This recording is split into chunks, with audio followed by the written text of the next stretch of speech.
เต่าเต่าเด้อซอยเลยเนาะเฮ้ยไปผมก็เลยซอยปานกันเด้อ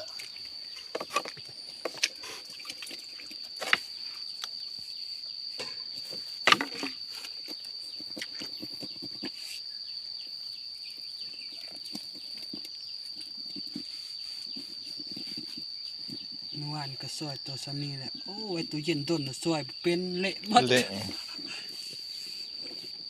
ป้ากินสดนะนี่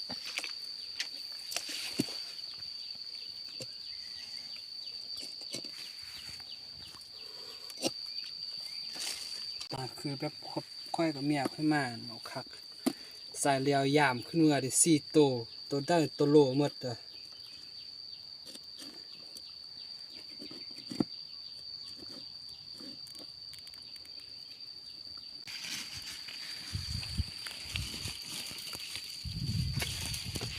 แต่ของเจตัวน้อยตัวบิ่มเน่าอีกสวยเจเนาะ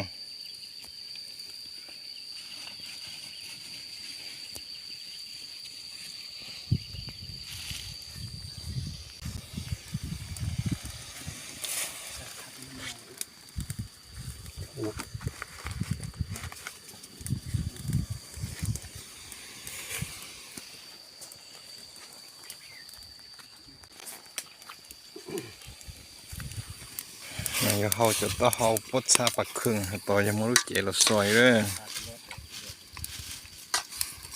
โอ้ลงไว้ YouTube หรือ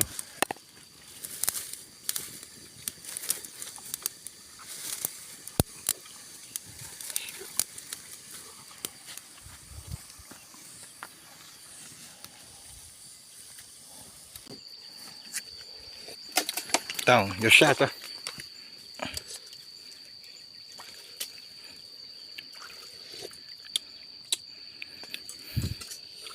เก็บหัวไปไว้แล้วมาตรงนี้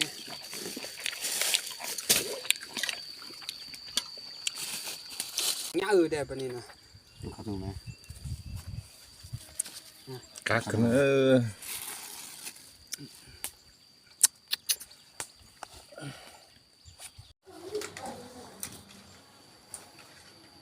ใจมารถเราก็ย้าย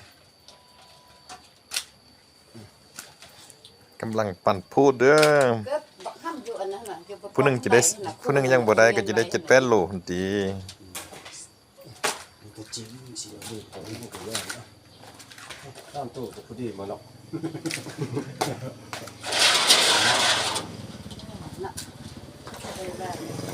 เร็วอีกป่ะ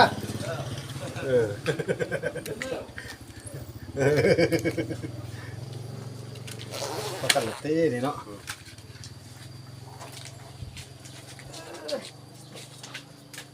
ใช่ครับเสื้อแอบป่านต้นกันหมอกัน